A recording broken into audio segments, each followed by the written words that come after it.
Good. Welcome, everyone.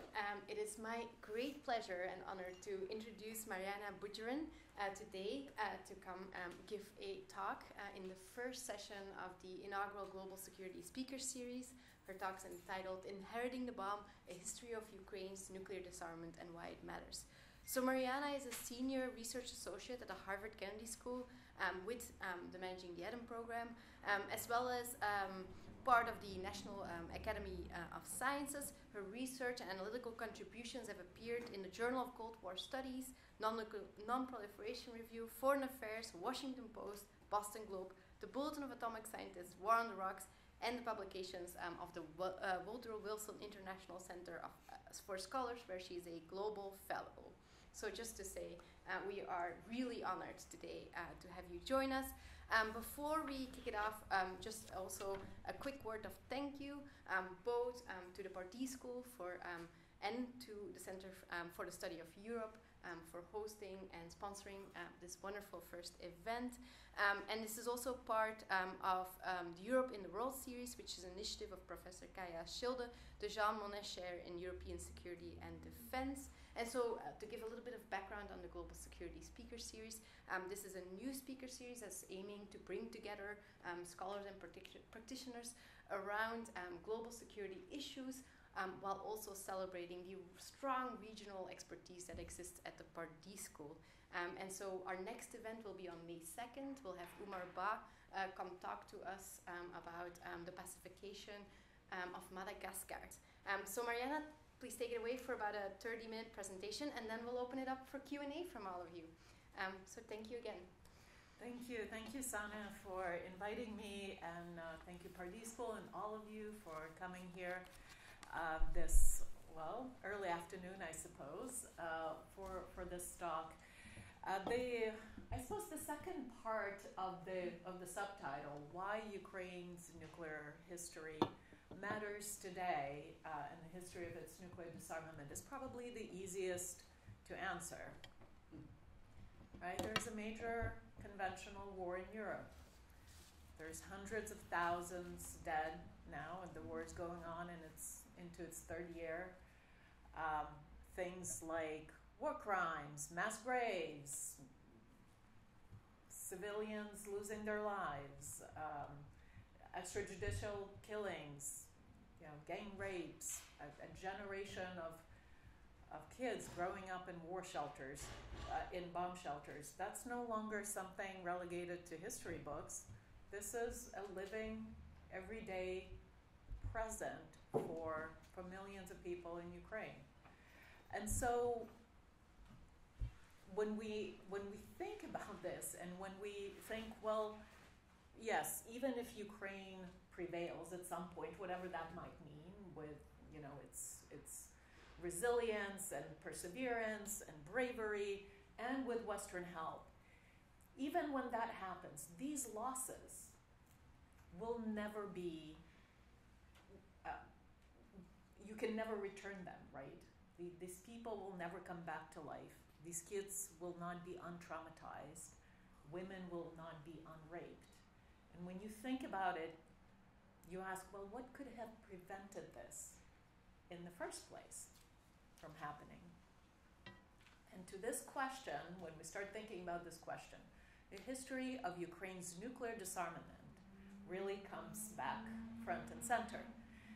Because in 1991, when the Soviet Union fell apart, collapsed, part of its giant nuclear arsenal was left on Ukraine's territory, along with some other shards of military-industrial complex. And by 1994, Ukraine decided to surrender this inheritance to join the Treaty on the Non-Proliferation of Nuclear Weapons, then PT, as a non-nuclear weapons state, in exchange for a deal. It negotiated a deal that included financial compensation for the fissile materials, so the nuclear materials contained in the warheads, but also sort of a security political component, so-called memorandum of understanding regarding the security assurances to Ukraine in connection with its accession to the NPT. And it contained certain security commitments of the nuclear states, 3 nuclear states, the United States, United Kingdom, and the Russian Federation, these 3 states being the depository states, sort of the guardians of the NPT, to respect Ukraine's territorial integrity, internationally recognized borders, abstain from the use of force or threat of force, any force, not just nuclear force, against Ukraine, and of course the so-called negative and positive nuclear security assurances that are pledged by nuclear weapon states to all non-nuclear weapon states, parties to the NPT. And fast forward to 2014, one of the assurers breaks these commitments, annexes part of Ukraine, the Crimean Peninsula, instigates a war in eastern Ukraine, the Donbass, that lingers on for 8 years before it launches a full-scale invasion that puts the survival of the entire country in peril. So Ukraine's nuclear history suddenly becomes very relevant and very important.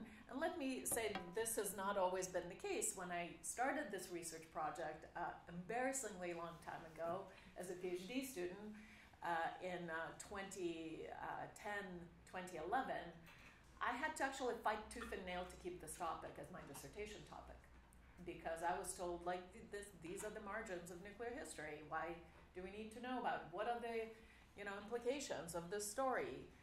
When else will we see another nuclear superpower break apart and kind of these dynamics repeat themselves?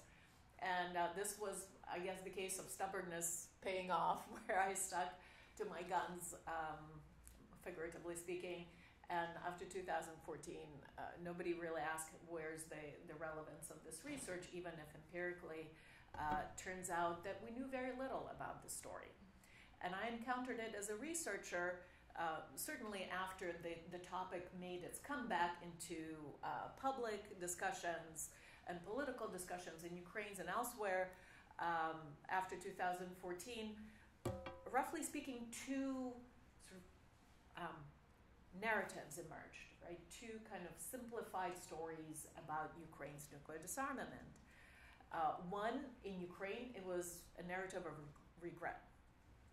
It was the story of, we had the world's 3rd largest nuclear arsenal, and we gave it away for nothing, and now look what happened. We gave it away for some kind of security commitments that were not worth the paper they were written on, and we should review our decisions. So that was kind of one narrative. The other narrative, more prevalent here, if you can even call it a narrative, it was really one of oblivion. So very few people remembered this even happened. And those who did, even people who were part of shaping this policy back in the early 90s, would say things like, well, Ukraine didn't have a choice. This outcome was overdetermined. These weren't even Ukrainian weapons to give up. They were Russian weapons. They had to be repatriated to Russia. Ukraine didn't have command and control over the weapons that were in its territory. And as someone who spent, again, embarrassingly long time researching this, my take is that the truth is somewhere, small t, truth, is somewhere in the middle. The story is more complicated, as it usually is, and more nuanced than either one of these narratives position. So what I'd like to do right now, I'm not going to take you through sort of the chronological order or the story of the book, but I'll focus on 3 main takeaways, 3 main points that I think might be relevant from the Ukrainian story for us today. And one is that Ukraine, it turns out, did have options, and it did have agency in this story. It is very true that Ukraine inherited, a lot of weapons, and over some of these weapons, it truly didn't have the command and control. All of that was very highly centralized, was, in the hands of, in Moscow. But it is also true that Ukraine did not just inherit the weapons. It was part and parcel of the Soviet bomb project, of the Soviet strategic deterrent project. It had very high capacity in building delivery vehicles And we know that nuclear warheads are only a part of a nuclear deterrent. You build a warhead, but you can't deliver it to target. It's nothing but a target in your territory. You have to be able to deliver it. And Ukraine had one of 3 main producers of strategic missiles, intercontinental ballistic missiles, in the entire Soviet Union. In fact, in 1991, at the time of Soviet dissolution, the estimation is that about 70% of strategic missile warheads in the entire Soviet Union were deployed on Ukrainian-made missiles. So the bulk of Soviet deterrent was riding on Ukrainian-made missiles. They were produced by Pivdenmash factory, Yuzhmash in Russia, in eastern city or central city of Dnipropetrovsk at the time, now Dnipro. It had very good nuclear physics. It had scientists with clearances in the Soviet bomb project. In fact, already after the book came out, I met a man, was introduced to me, who was Ukrainian ethnically and moved to Ukraine in 1992 from Moscow shortly after the Soviet dissolution. And he was the head of the archive department at the Soviet Ministry of Medium Machine Building. Now, those who know that the Ministry of Medium Machine Building was the Ministry of all things nuclear. It was a cryptic name that kind of camouflaged a ministry that was in charge of producing nuclear weapons. This man had access to all of the archives. And he said that for the next 2 years, he could come in and out and, see his colleagues in Moscow with the same pass, go through the, security that he had before 1992 when he resigned. Because it was a messy time, right? So with all these human and technological factors, if there were a will in Ukrainian political kind of establishment, if there were determination to develop, to convert this inheritance into a fully fledged nuclear deterrent, there was certainly a way. It wouldn't have been cost-free, and I'll talk about this in a little bit, but Ukraine did have choices. It was a missile-building country. It had aircraft construction. It had nuclear physics. It had a research reactor. It had a certain quantity of highly enriched uranium on its territory. And if we think about kind of the length that determined proliferators like, say, Pakistan or North Korea go to acquire all of this technology, we can appreciate just how much of the proliferator's starter package, if I could put it that way, Ukraine had at the time, that it could leverage and could have converted into a deterrent that suited its strategic needs, if it was Russia that Ukraine was intending to deter.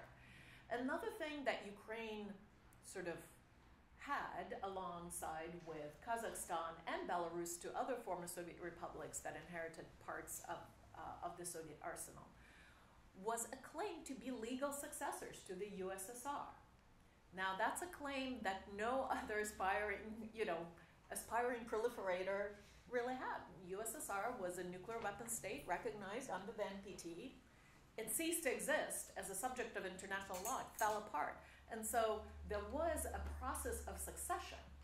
Now, it happened to be that the international community, kind of commonsensically, but also on the basis of international legal prescriptions, recognized Russia as the sole successor to the Soviet Union in the nuclear realm.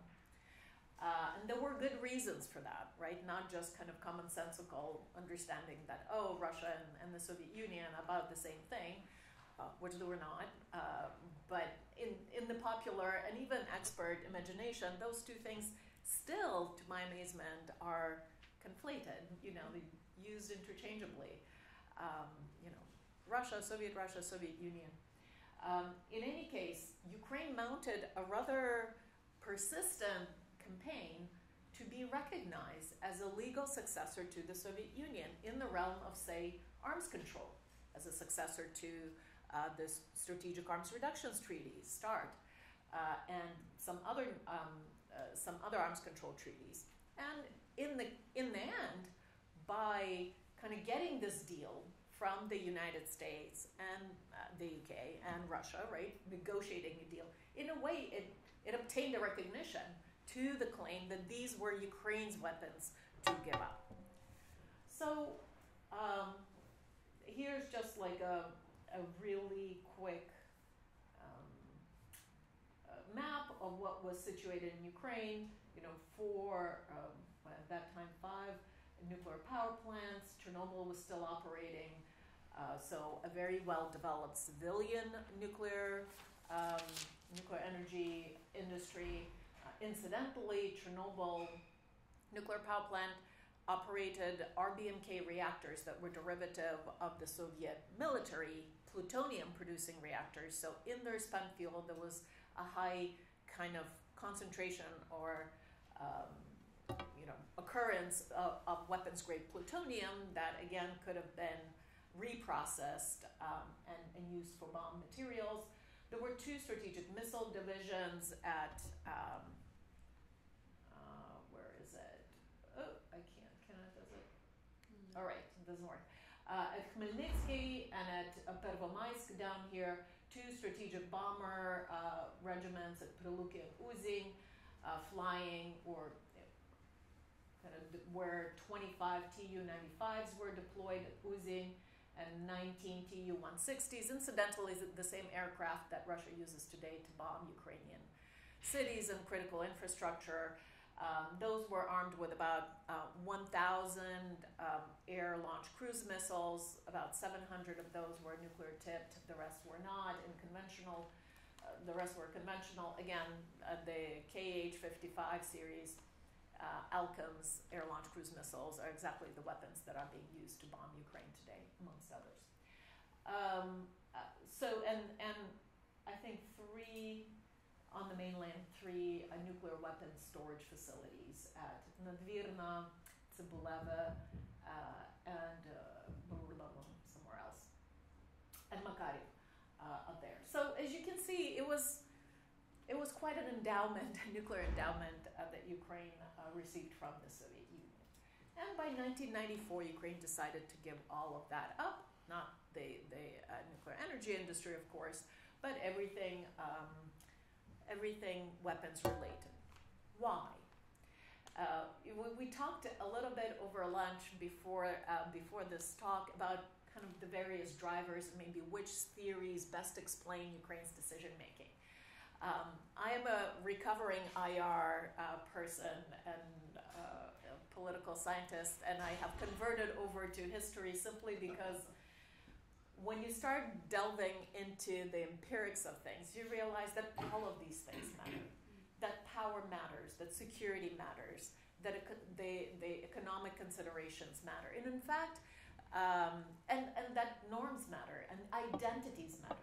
That Ukraine wanted to be a certain kind of state, a certain kind of country, the way it saw itself. And so the very nature of the decision-making enterprise, at least in Ukraine's case, was to consider the whole panoply of different things, of different costs and different benefits for this decision and weigh them up, right? There were many factors on both sides of that ledger. And both that the weight in favor of nuclear, of sort of retaining a nuclear option, or in favor of disarmament. It is often forgotten that Ukraine started its path towards independent statehood back in 1990, full year before the Soviet collapse, with a unilateral declaration that it wants to become in the future a nuclear-free state. So that was before any negotiations, before any arm twisting by the United States or Russia or anything like that. Why? Well, one of the main reasons is the experience and the trauma of Chernobyl. In 1986, the world's worst nuclear disaster happened on Ukrainian territory. And it had profound social and political consequences. Soviet leader Mikhail Gorbachev counted Chernobyl as amongst one of the chief drivers of the Soviet dissolution, because that exposed not just that maybe Soviet technology wasn't as great as it was built to be, but also the response of the state, the hypocrisy, the hiding and the cover-up, the making of the kids march in the May 1st Labor Day parade amid sort of in this ionizing radiation. So all of that undermined every bit of trust that there still was in the Soviet system, and exposed for what it was, a rotten, hypocritical system. And so all things nuclear were in a way associated with Moscow, within that kind of old hackneyed institutions, and were rejected. There was also an understanding that, these command and controls were very centralized. So if Ukraine wanted to gain independence, it had to sever these military ties with Moscow. And this was one of the ways to do it. So when Ukraine kind of proclaimed that it wanted to be a neutral country in 1990, today we think neutrality in Ukraine, it's kind of, the bad N word for Ukraine. Ukraine doesn't want to be neutral, wants to be part of NATO, Western alliances. Back in that day, it was a radical step, because Ukraine was a very highly militarized, a part of the Soviet Union that became the first echelon of defense against NATO once the Soviet forces were being withdrawn from the collapsing Warsaw Pact. So it had 1 million men under arms at the time of the Soviet dissolution. It had the third largest stock of nuclear weapons in the world on its territory, and sort of a huge military establishment, which seems ironic at this point, when Ukraine is finding itself at such a conventional disadvantage with Russia. There were economic considerations as well, right? Ukraine was missing, significant or important parts of the nuclear fuel cycle, so it would have had to build up reprocessing or enrichment and fuel fabrication, warhead production, all of that. These things took money, and amid a severe economic crisis, it would have been a really tall order to try and convince the publics that the money should be diverted there and not elsewhere. Not to mention that Western economic aid from international institutions such as the World Bank and the IMF hinged on the resolution of the nuclear question to Western satisfaction. Of course, Russia and the U.S. saw eye to eye on this, right? It was a time of great optimism about this possibility of cooperation between former Cold War adversaries, right? People were traveling to each other's nuclear labs. I mean, something that was inconceivable even a few years prior. So certainly, Russia zealously guarded its kind of monopoly on nuclear succession in the Soviet space, and the U.S. did not want to see proliferation happen. So the two of them joined ranks. And if you're a young country, if you're 3 years old, and you sit across the negotiating table with two nuclear states, you don't have a lot of leverage, right? But there were significant things that made Ukrainian leaders really consider in earnest whether nuclear disarmament, at least the immediate nuclear disarmament, quick nuclear disarmament, was in Ukraine's favor. Very quickly, Ukrainian leaders realized that perhaps this new Russia might not be the aspiring democracy that, say, Boris Yeltsin, Russia's first president, built it to be or wanted it to become, but maybe more of the old empire, right, that Ukrainians kind of historically had suffered from. And the conflicts or tensions over the status of Crimea, the division of the Black Sea Fleet, those erupted really early in the relations between the two states. Already by mid-1992, the Russian parliament was declaring that Sevastopol in Crimea, the base of the Black Sea Fleet, should be subordinated to Russia, should become subject to the Russian Federation and so forth. There were status considerations, right? Again, as we mentioned, this continuous conflation in the West and the tradition of decades of Washington talking to people in Moscow, right, created certain patterns and certain perceptions. Whereas when the Soviet Union broke apart, it was as if suddenly, where did these Ukrainians come from and who they are and what do they want, or the Kazakhs or the Azeris or the Azerbaijan. So the U.S. had to establish diplomatic relations, and also learn a lot about the interests of these new states. And for Ukraine, it was really important that Ukraine was recognized not just as a new sort of state, right, new democracy, or aspiring democracy at that point, I suppose, but also kind of for the status that it had, was a contributor to the Soviet project, right? And had some claims towards to the legacy, including the nuclear legacy of the Soviet Union.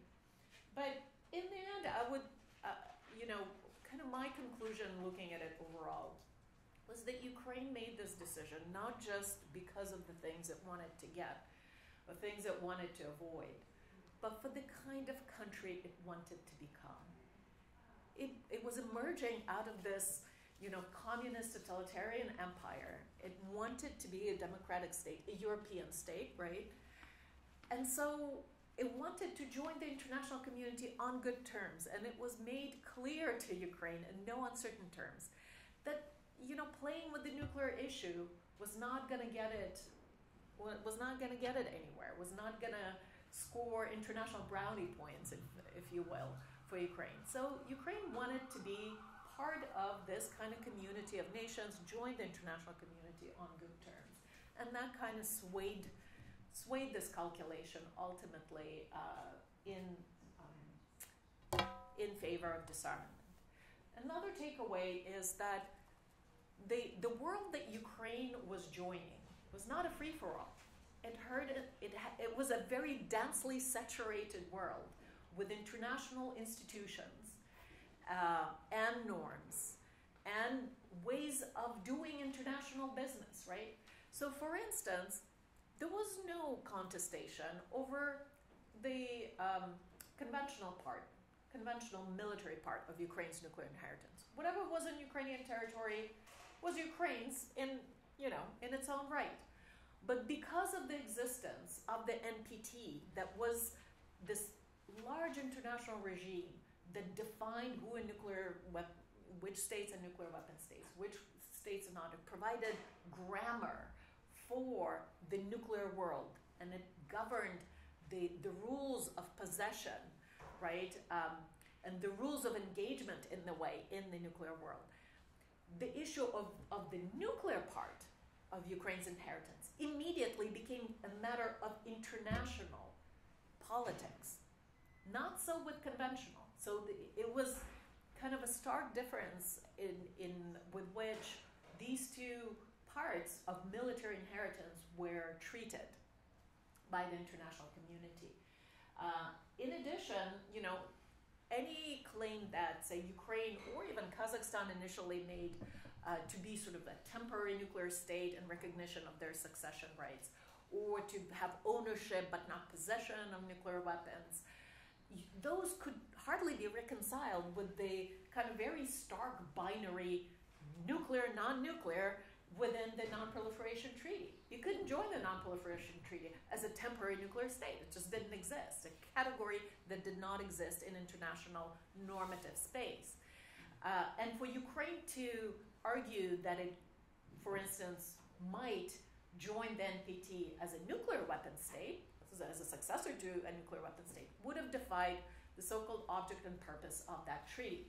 So in succession rules under the Vienna Convention and international treaties, whichever succession rule you choose, that should not defy the very purpose for which the treaty was signed.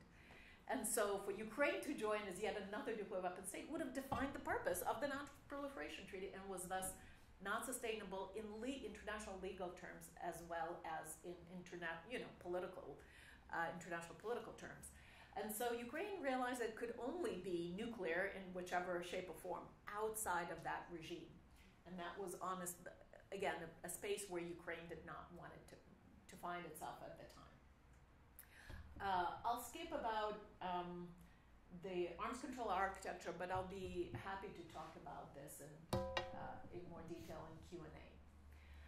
And finally, my third takeaway is about the famous, or now infamous, Budapest Memorandum. And that's the Memorandum on Security Assurances that was signed at the time of Ukraine's joining of the NPT. Now, it is true that it was not a legally binding document. Ukraine wanted to negotiate one, but the United States did not go along with that, primarily because for a legally binding treaty, the president would have had to go to Congress for consent for ratification.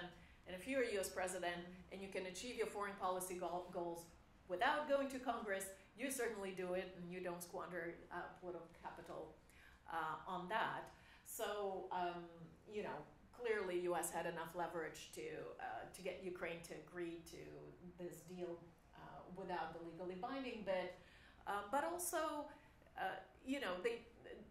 it made the United States made a concerted sort of policy stance that it would not take on any new commitments toward Ukraine in this deal. So the Budapest Memorandum was really just copy-pasting clauses from the UN Charter, from the 1975 Helsinki Final Act of the OSCE, and of course the NPT-related nuclear security assurances, negative and positive. And still, my argument is that it is an important political document. No other country joined the NPT with such a document attached to the instruments of ratification, right? So with that move alone, the Budapest Memorandum has become part and parcel of the broader non-proliferation regime and its architecture. And so the breach of it, as much as it, kind of is unfortunate for Ukraine, it's also very unfortunate for the credibility of the entire non-proliferation regime and the assurances that, the powerful states, the states that have been singled out and given the recognition of having a special status under this regime, with the view of not abusing that status, that really has created very, very poor optics for the non-proliferation regime. Now, it seems that, in Ukrainian, the assurances are translated as guarantees, and that was a strategic move, and incidentally in Russian as well. It's garanti in the Russian and Ukrainian version of the memorandum, which gives it a more robust sort of sense than assurances in English. In any case, whatever the word might be, you have to imbue a document with substance. You have to operationalize it. It's a page and a half, right? That page and a half will not provide for Ukraine's security. And so Ukrainian leaders could have made more of it before 2014.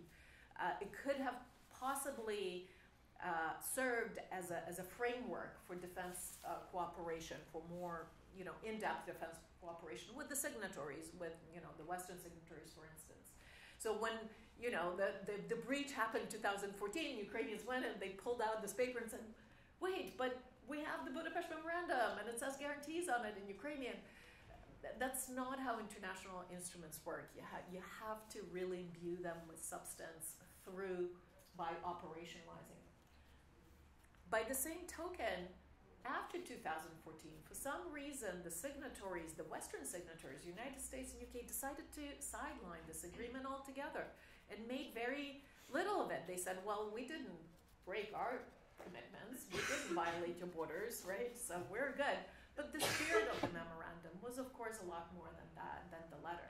It was a recognition that Ukraine did have legitimate security concerns, and that, U.S. kind of wrote a blank check, and then it could choose what amount to fill in 2014, and it filled very, very little. And even the military and defense assistance that was provided to Ukraine in the 8 years between 2014 and 2022 was not billed as part of completing the commitments under the Budapest Memorandum. It was kind of a completely separate issue. And I really don't see what harm it would have done to kind of, elevate this document a little bit more. But the general point is, if an agreement of any kind comes easily to a great power, does not impose costs, it's just as easily broken, right? There has to be costs associated for everyone with the signing of a deal. Otherwise, there's no cost to break it. And so with my final slide, and I know I went a little bit over time, let me just touch upon the consequences for the broader global nuclear order, as it were, that might. I mean, I'm not making any strong claims here, right? This is still very much a story in process, and a story that's developing. If we conceive of a global nuclear order as consisting of two sort of complementary, but also interlocking and also sometimes contradicting subsystems, a system of deterrence, right, where kind of all of the nuclear possessors belong with everything that delivers their nuclear deterrent and their doctrines and everything like that. And then alongside a system of nuclear restraint, which includes all of the non-nuclear weapon states, that we see that these systems get, different sort of impact from the war in Ukraine. On the one hand, it seems that nuclear deterrence, as much as I hate to say it, it works. It is working to constrain this war. 2 years and plus into the war, it's still contained with original 2 belligerents, Ukraine and Russia. Nobody else has joined the fray. Every weapon system supplied to Ukraine is considered very carefully for its escalatory potential, justifiably so, right? Russia is a nuclear state and has not shied from using that to inaugurate the invasion, right? Remind that anyone who would, intervene would suffer consequences not seen in history, whatever Putin said on February 2024, and has repeatedly used this nuclear card, has repeatedly invoked the specter of nuclear weapons in prosecuting its war in Ukraine. And it's not crazy. It does make a difference. It has an effect. It does matter that Russia is a nuclear state. If Russia weren't a nuclear state, the response, I think, of the Western world would have been a lot different to this war. And Ukraine provides sort of a negative example of what happens to a country that's not protected by a nuclear deterrent, neither of its own nor extended by an ally. The post-Cold War settlement, with the consecutive NATO enlargements, to Ukraine's west, and increasingly revisionist Russia to Ukraine's east, left a Ukraine-sized security vacuum in Europe. So the next conventional war would erupt in that security vacuum is not a crazy proposition. This is what we political scientists would, deduce even on the merits of our theories, right? Now, the system of nuclear restraint has respectively taken a blow. Not only a direct one due to the optics of Ukraine's sort of history, right, and conceivable blunder, as many people might think, not only in Ukraine, but those observing this from aside, those countries that might find themselves in a similar security predicament like Ukraine, without allies and in a hostile environment. But also indirectly, NPT requires states to conduct negotiations on arms control, Article 6. There has been already a very, very significant rumbling from the non-nuclear weapon states to say that this progress is not sufficient. Well, now progress on arms control is not going to be any better after this war in Ukraine, when the US and Russia are basically not on speaking terms, and you can't even imagine another major arms reductions arms control treaty negotiated. And so, as I said, I'll finish with this. The way this war is prosecuted and the way it will end will have a bearing on how the international communities and actors in this international community perceive the value of nuclear weapons as tools, political tools of statecraft. But this story is not over yet, right?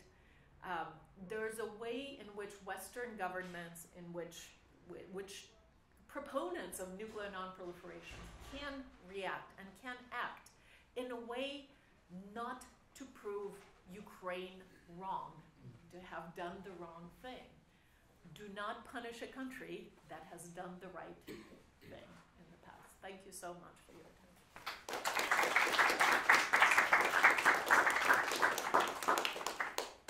Thank you very much for a very rich talk. I have copiously taken notes.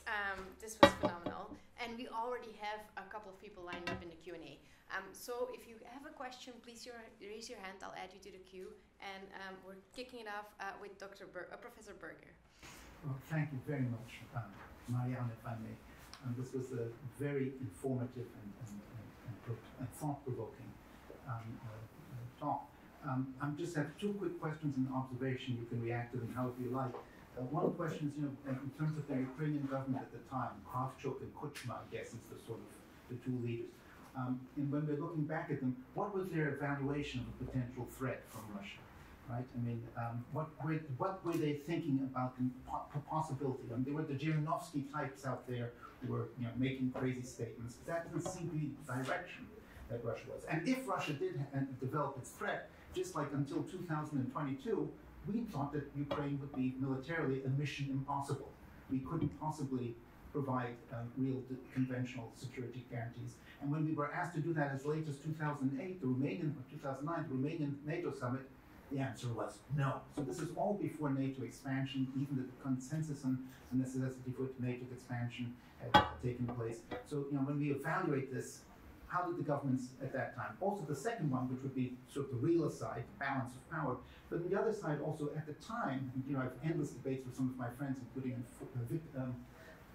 one person I've met here is my colleague Vesko Karsevich, who knows the region extremely well. We didn't know how Russia was going to evolve. It seemed that Russia really was moving in a different direction. And sort of like to have, was that a crazy idea? Was that always doomed? And what would have been the effect of having a different kind of approach to Ukrainian nuclear weapons have been on that thing? I think it was on people's minds to some extent. The second question, non-proliferation concerns. The dominant issue which people like Sam Nunn and others were pushing these issues, in people in the US government who I spoke to sometimes obliquely to about these issues, was the main concern was loose nukes, right? I mean, we just had the North Koreans moving this direction. We had the South Africans move out of this direction, right, from giving up its nuclear weapons program. It just seemed like use that old phrase, it seemed like a good idea at the time to incur that. Was that crazy? And especially after 2001, then that became the centerpiece of our foreign policy for about a decade, preventing the proliferation of nuclear weapons if the ultimate nightmare had fallen into the hands of non-state actors. General Lebed made that famous comment about the suitcase bombs that Russia developed, and they couldn't keep track of where they had gone, right? And all these ABC documentaries, if you remember this, they showed these, Russian missile bases with like one tired, half-drunk guard and a fence and in the snow with a padlock on it. That was all that was, keeping nuclear weapons from proliferating. And then the last thing, again, I actually tend to agree with you, but I know how the other side will go. And they will say, no, this war shows us the importance, that is the other side being liberal, we have to push the liberal issue. This shows the importance of non-proliferation more than ever, right? And just imagine if Ukraine had retained some vestigial limited nuclear capacity. We've created a motive for Russian first strike, including potentially for using weapons of mass destruction.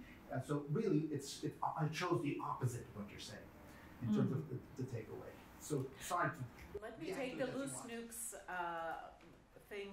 question first. You're absolutely right that there was a lot of kind of chaos. It was a closed country, then suddenly it opened. The security systems weren't up to the task. The 3G guns, guards, and gulags was the method of securing nuclear material in the former Soviet Union. But that's a somewhat different question than disarming Ukraine, Belarus, and Kazakhstan. Because the loose nukes were very much a problem in Russia itself. And nobody made a case, well, let's, just remove all the nukes from Russia. So that was the idea behind CTR, the Cooperative Threat Reduction Act that Sanne and Richard Lugar kind of put into, or kind of co-sponsored and became kind of the legislative fathers of. And it was an amazingly successful successful program, but that was somewhat different to the actual non-proliferation issue, meaning not proliferating to Ukraine, Belarus, and Kazakhstan. And of course, those were not exactly proliferators in the traditional sense, and that's where some of the disconnects were. Ukrainians and the Kazakhs were like, wait a minute, we're not breaking any norms, we're not pursuing nuclear programs in defiance of any international commitments that we made, we're not hiding nuclear material, we're part and parcel of a nuclear weapon state. Like, you can't, it was a square peg that you really couldn't hardly fit into the round hole of the non-proliferation regime. So that was the crux of the contestation, that Ukrainians and Kazakhs wanted the recognition, and attending compensation for.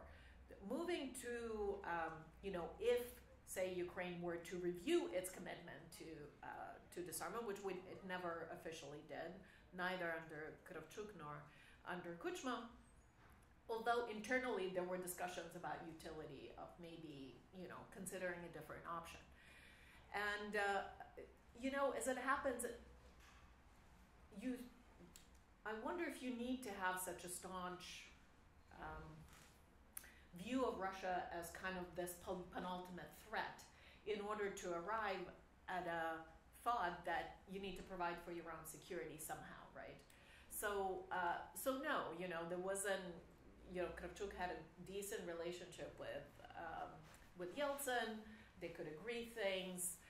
Of course, there were troubling times around Crimea. Kuchma too got elected on a kind of ticket of normalizing relations with Russia, although he too very quickly understood that Russia is a difficult entity to deal with all of his best intentions. I mean, as a Russian-speaking president that was very much looped into the whole Soviet system, a missile factory director from Pivdenmash himself, and he realized that here's this new entity, Ukraine. I'm a president of it, and I need to find a way to provide for its security, and it's, these guys up to the north are not really treating us very well. So, I mean, he was the president who presided over the kind of skirmish over Tuzla Island in the Black Sea, and he, reacted quite decisively at that point. So I think the way the security of a new state is constructed might not be only based on kind of preconceived notions of who your foe is and a historical animosity and all of that. It just kind of emerges through trial and error as you're trying to establish, boundaries with your neighbors, physical and otherwise. And you are absolutely right that there was this optimism about transcending these kind of standoffs in Europe and having a pan-European security system and architecture, where some of the Ukrainian concerns, when they were voiced in D.C., in Washington, D.C., were dismissed.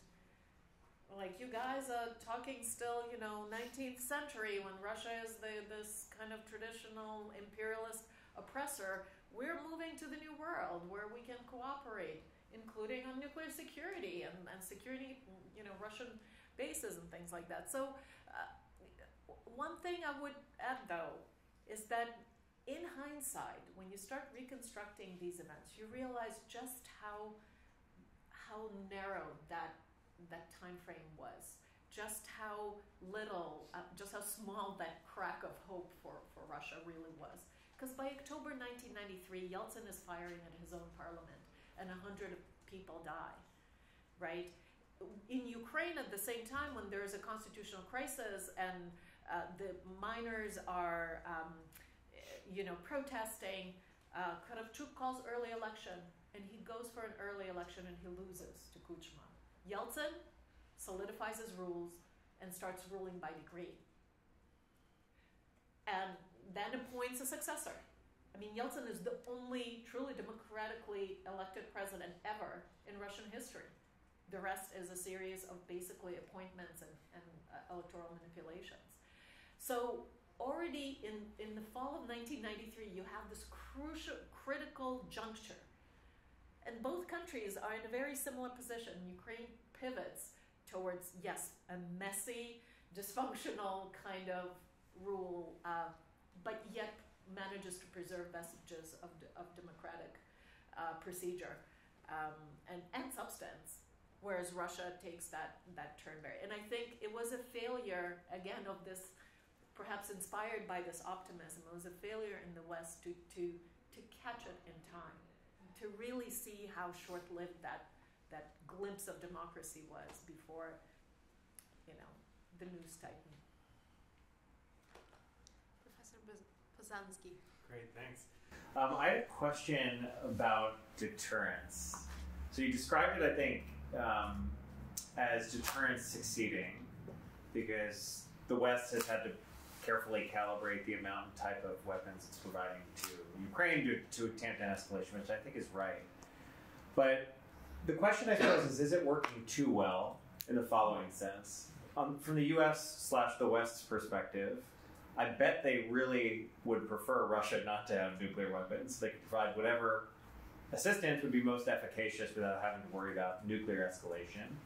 And then if I'm a would-be proliferator, I'm definitely looking at Ukraine, as you started out the talk, and saying Ukraine, Libya, all these cases, and it's just reaffirming the utility of having nuclear weapons, which both creates an incentive for proliferation and, from the US vantage point, probably an incentive for counter-proliferation and preventive action to stop it. So just your reflections on that.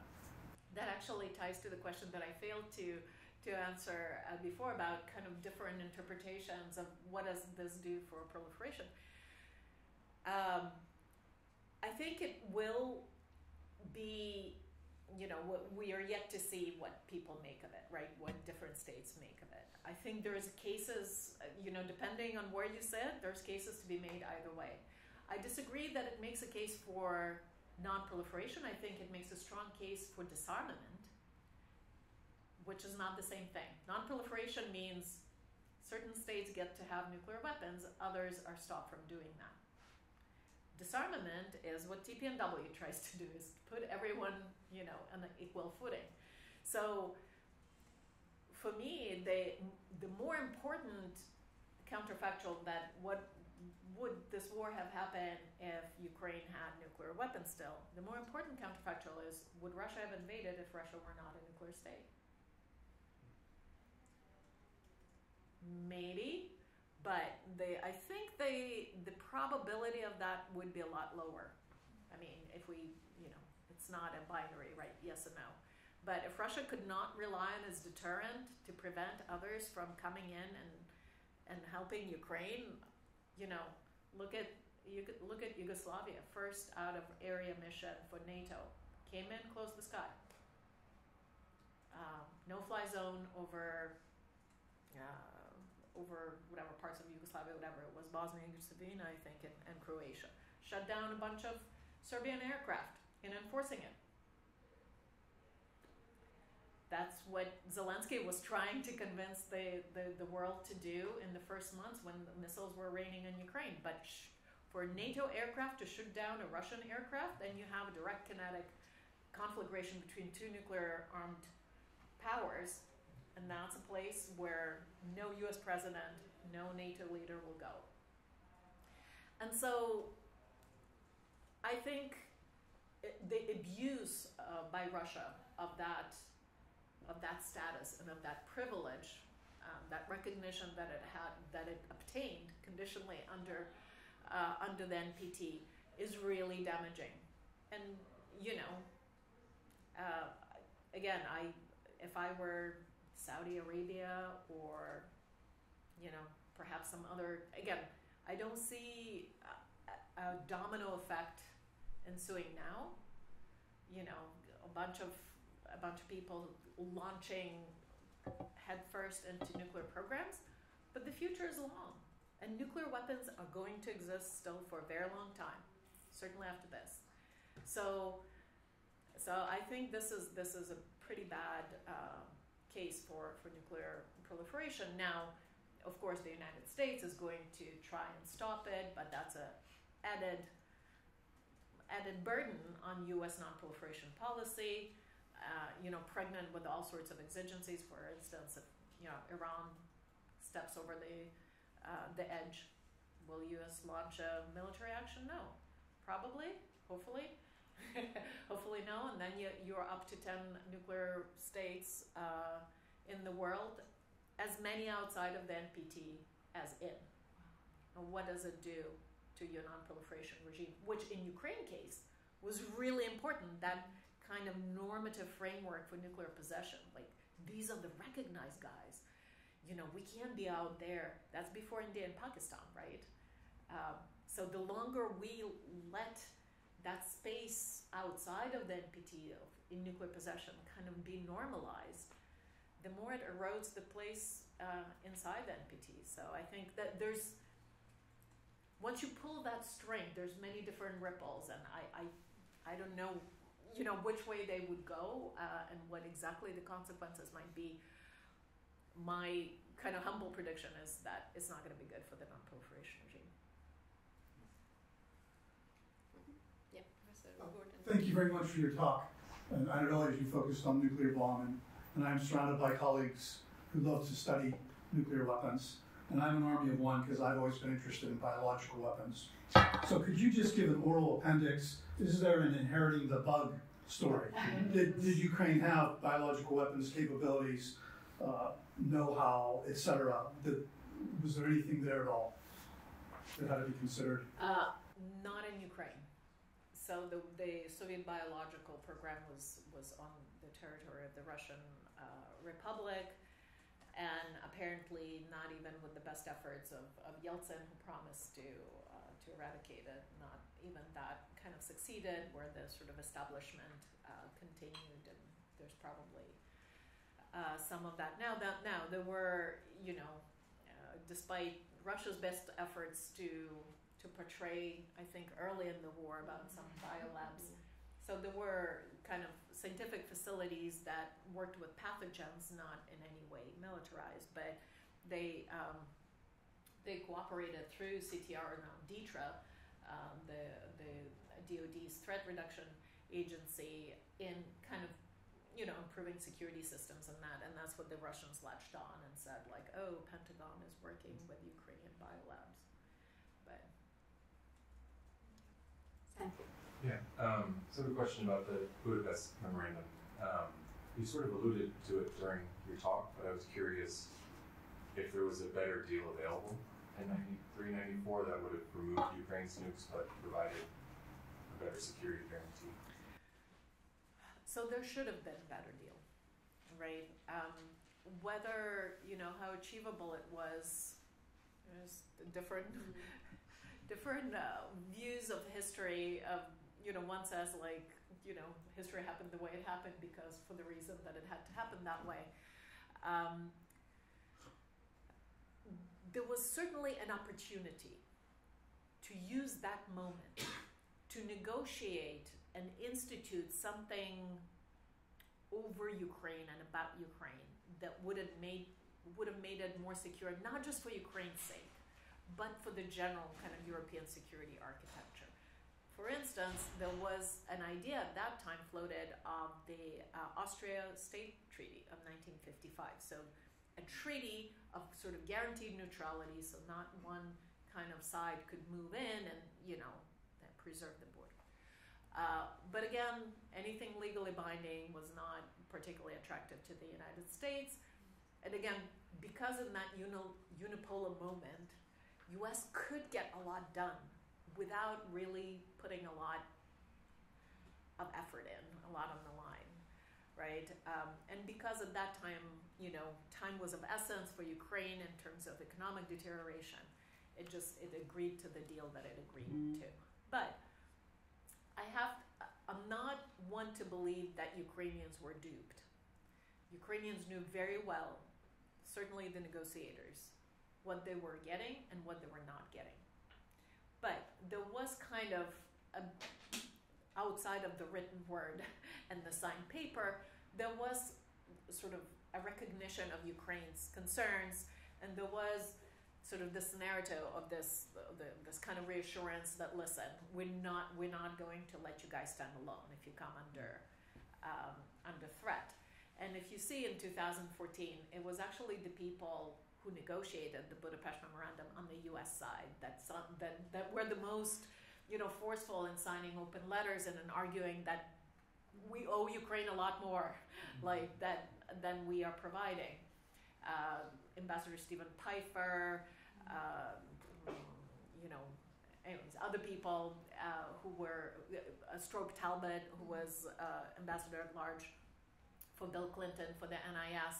So that team that was in the state and the White House at that point and in the Pentagon, I think they knew well that the Ukrainian disarmament came at a very low cost generally for the United States. I mean, if you look at what the U.S., the expenditure of effort and diplomatic capital for Iran, for North Korea, and to no avail, oftentimes. Like this was started in 91, ended successful in 94, big feather in the cap of non-proliferation.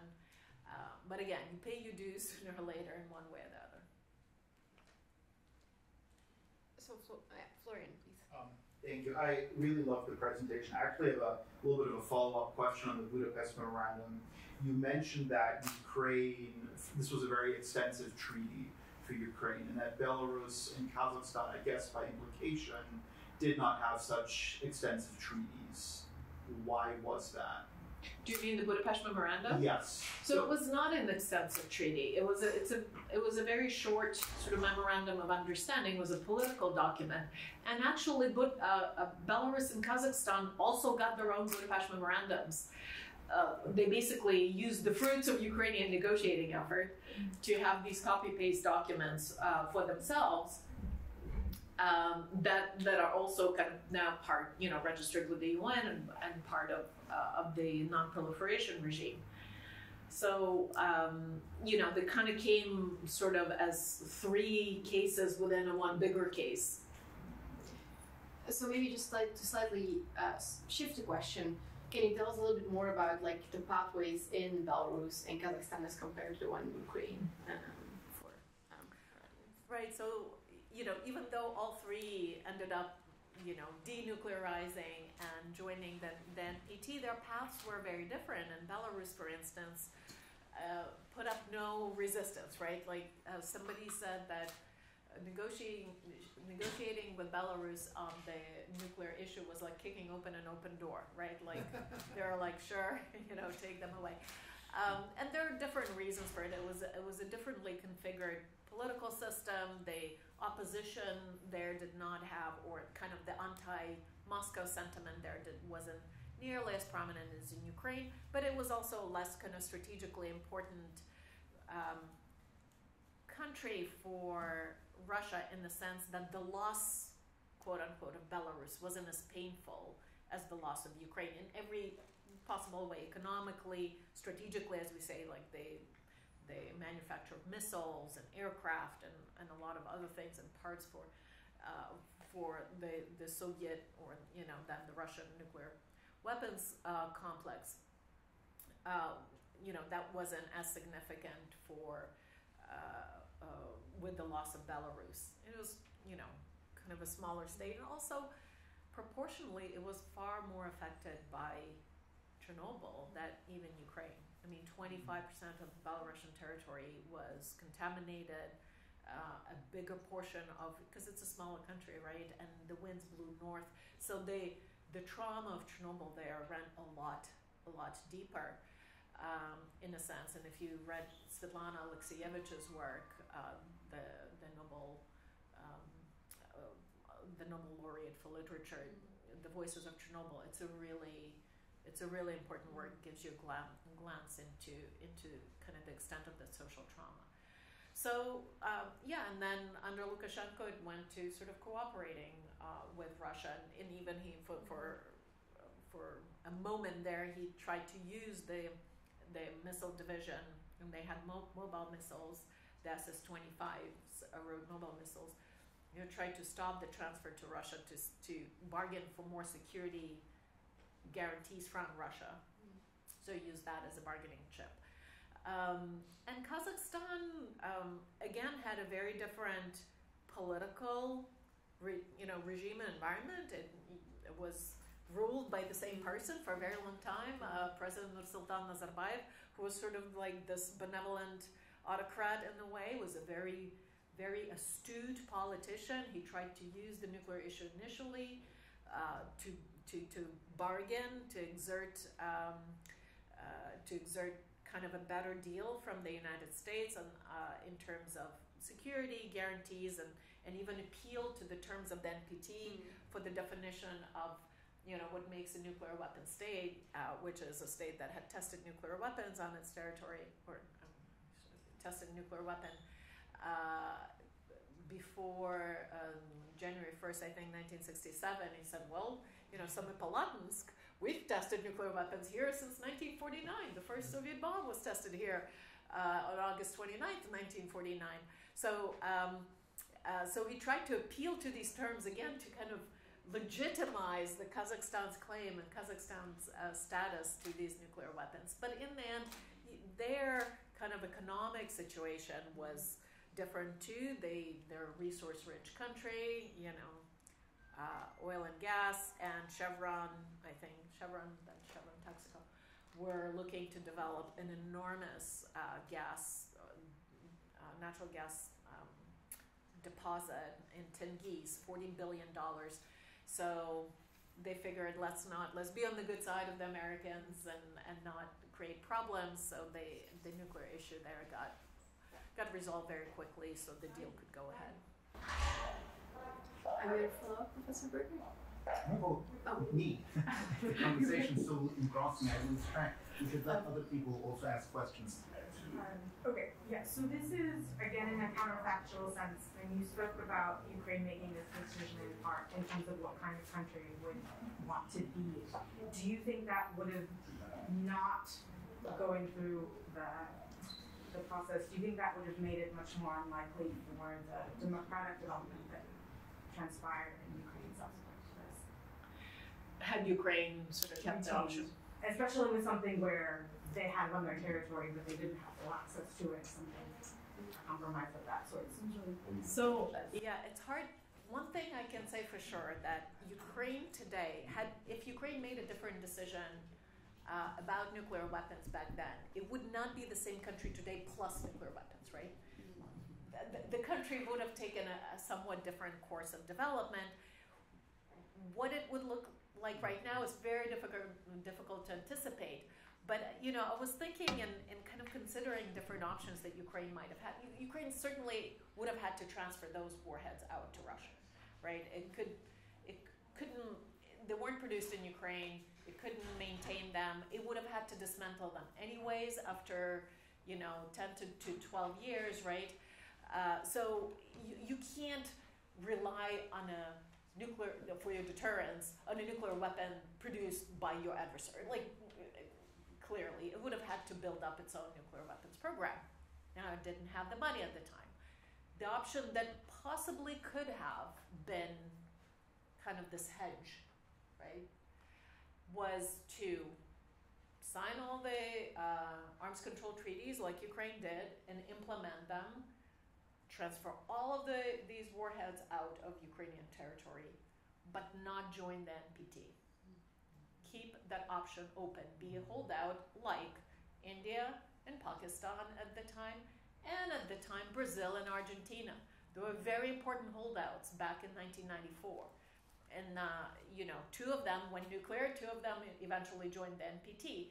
But that could have, again, not sure whether that would have backfired really painfully in terms of U.S. probably wouldn't have sanctioned or wouldn't have authorized the release of stabilization fund for the introduction of Ukrainian currency, right? So macroeconomically, Ukraine would have been more in a place of maybe Belarus rather than where Ukraine went. But then, attentions shift. And India and Pakistan are examples of the fact if you hunker down and you weather the initial blow, eventually people will talk to you. Eventually President Bush might come up and sign a civilian nuclear cooperation deal with you like he did with India. Was it in 2001, 2? I forget. kind of recognizing and legalizing you, because then you've created a new fact on the ground, and the policymakers have to deal now with this new fact. And so, we know that states use that hedge to either bargain for a better security guarantee for themselves, right, and keep both enemies and adversaries and allies kind of guessing and still considering you. And Ukrainians understood that once they kind of closed the nuclear question to Western satisfaction, one of the negative effects will be that Ukraine will disappear from Washington's radar. And they weren't wrong. They weren't wrong. So, talk about loose nukes. There was this trope of Yugoslavia with nukes. Yugoslavia was, erupting into ethnic conflict, and people like James Baker, Secretary of State, was saying, well, we could have the same thing in the Soviet Union, only with nukes in the mix. It would be Yugoslavia with nukes. Well, Ukrainians smartened up and realized they could turn the whole Yugoslavia with nukes on its head and say, you know what, if Yugoslavia had nukes, you wouldn't let it descend into genocide and the mess that it descended in. You would have been paying a lot more attention. And so, part of that consideration, especially when, all these like high-ranking delegations started rolling into Kiev and Minsk and Almaty, like places that wouldn't even hit the radar in Washington, D.C. But they were all coming in, secretaries of state and secretaries of defense, and first thing they were asking was nuclear weapons. That served to actually elevate the value of these weapons in the eyes of local leaders. And that, that pattern persists, for instance, with North Korea. Like, they know they will command attention, right? Well, now that's probably already past that time, and that they have weaponized. But for a while there, they knew that this was the way to keep themselves relevant and important on the international stage. Thank you. Any questions, Bill? Oh, sorry about that. Anybody got a question? Professor Breed, and then we'll Professor Scholl. I'll ask a question of a counterfactual of a somewhat smaller nature, but just focusing on the Budapest memorandum and how Ukraine could have used it in more ways to, keep its visibility alive. I guess my question is, in what ways could they have done that, and would that, is it actually conceivable that could have changed the outcomes in some way? So I wonder if that would change the outcome, and whether, just like the issue of NATO enlargement that is being blamed for a lot of things right now, and certainly justified that it was not a pleasant thing for Russia, and Russia didn't like it, and it sort of reacted. But I wonder if it's a necessary and sufficient cause of the invasion. So if there were no NATO enlargement, if Russia would not have invaded Ukraine. I'm not convinced. I think it would still have found a reason to do so. The same with the Budapest Memorandum. I think if Ukrainians decided not to sort of just shelve it and sit on it, but started working to operationalize it, as it were, to start going to the Pentagon and talking about like how can we reform our conventional forces to provide for this security. You guys, we met you halfway with the nuclear weapons. Come on, send some military advisors so we can like reform this. If Ukrainians did a lot of that, they would, not just for the sake of the Budapest Memorandum, for the sake of their own security, would have done much better to prepare for any contingencies such as this invasion. This goes generally to sort of the neglect that Ukrainian state over the years have submitted its defense establishment to, right? Ukraine is a missile building nation that is now going around and begging for missiles for long range fires. Where it was perfectly capable of developing these systems over the past 30 years. But, as we know, I think it was one of the CIA chiefs who said the security is always too much until one day it's not enough, right? So it's always a tough sell for the domestic publics to say, oh, let's, beef up our defense budgets, and let's, launch serial production of this and such missile system. when, you know, when that money could be used for the civilian economy. And, you know, I think the disbelief with which, you know, most Ukrainians in the lead up to this war, despite the ample warning from U.S. intelligence services, I was there in February 16th, before the invasion in Ukraine, and I talked to people on the street, and they're like, "That's never going to happen." You know, if they escalate it, it's going to be around the Donbass. Like, you know, he wouldn't be so stupid. I mean, there is kind of a strong bias against these. You know, this was what keeps us sane, right? We can't live in the world of worst case scenarios as human beings, and so. You know, I digress, but I think that methodical work that should have been done after the signature of the Budapest Memorandum, to return to your original question, wasn't done for a number of reasons. Part of it is Ukraine's own kind of political dysfunction and back and forth, and kind of the exigencies of coming into its own as a democratic state and figuring out its own, you know, political and economic situation. But also because I think, you know, in peaceful times, it's very hard to wrap your head around the fact that you need to invest in security. It's always a tough argument to make.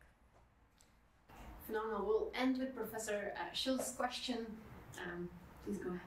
Wonderful. So I can't wait to read more of this. It's just so genuinely interesting. And so I had a question that was really sitting with me when you were introducing the realities of Ukrainian, kind of the counterfactual realities of Ukrainian capabilities, resources, structural resources, bureaucratic resources, knowledge resources at that moment in time. You know, because when I teach Introduction to International Relations, we come over, we talk about this. It's interesting. It's a little 5-minute discussion, or sometimes 20-minute discussion, but it's a wonderful thing to talk about. And we usually say, well, the command and control was, you know, in Russia, and so this was a non-starter. And so this really challenged me in great ways. But I wanted to ask you a brief question, and that is just is that more of a 2023 kind of insight? You know, a present insight as a researcher like you goes and looks at that? Or was that something that was contemporaneous to the time? Was anyone aware of that? You know, in terms of Ukrainian officials, anyone in that discourse? Was anyone out there saying, no, we have all this, making that case? Because I can imagine that, you know, it could go either way, but you'd have to be quite the information entrepreneur to be even gathering that data, you know, after the dissolution of the federal system, the Soviet federal system. So that's a very good and interesting question. The Republican leaders, such as Kravchuk, right, who's the leader of the Republic, and then became a leader of the state, and, you know, this nascent Minister of Foreign Affairs, for instance, and the Ukrainian foreign minister, Ukraine had a diplomatic corps, quote unquote, because it was member of the UN, since the founding member of the UN, but of course that was kind of more pro forma, and it was under kind of the umbrella of Soviet Ministry of Foreign Affairs. But these first leaders, say in September 1991, when Ukraine declared its independence, but the Soviet Union still existed, and this whole issue of like who has control, who should, what to do with these nuclear weapons, and Americans came in and started asking about nuclear weapons, and Ukraine's Minister of Foreign Affairs said we had to write these questions down and say we'll get back to you later because we didn't know. Yeah. They didn't even know what was deployed on that territory. But they were very quick studies, because then when the Soviet Union fell apart, there was all this military, part of it, and major part of it, all officer corps and whatever, took Ukrainian oath. By early 1992, hundreds of thousands of officers, including officers of the strategic missile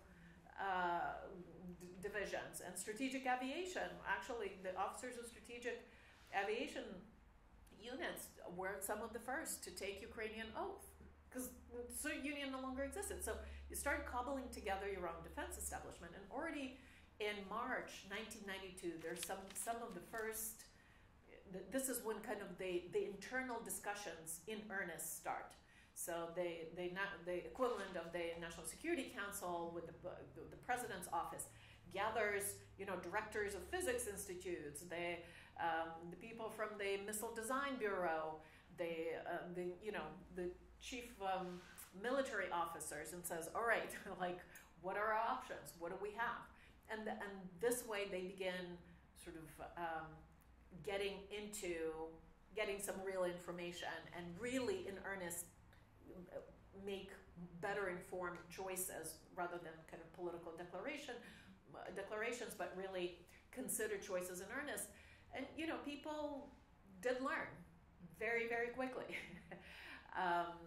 with the help of experts that were on site. Now, a lot of that, and people often ask me, well, how much of that is still around, right? Like Ukraine keeps saying, or certain officials will say, oh, given that the failure of the Budapest Memorandum, the whole deal, maybe we'll reconsider Ukraine's nuclear choices. Well, the truth is now there is such a thing as institutional forgetting and atrophy, just as there is such a thing as institutional learning. So a lot of that kind of expertise and a lot of that know-how is gone, or it's been diverted, towards civilian purposes and all of that. Of course, we don't know how many of those. I don't have a good estimation right now because it's not being announced in public, but Pivdenmash and Pivdana Design Bureau in Dnipro is probably taking a lot of hits from the Russians. Unless they moved something underground, there's probably not much of it left. I mean, not that it was a big production. Anyways, I was there visiting in the summer of 2018. They survived on some kind of projects here and there. Part of it was on Pardee, the space station, the International Space Station Delivery Project with NASA and with the US, and there's some other European space project, the Vega, I think, that they were part of. They were producing a stage of a missile or something like that, but it was really very sparse. And again, mostly towards, all of it towards civilian needs. But,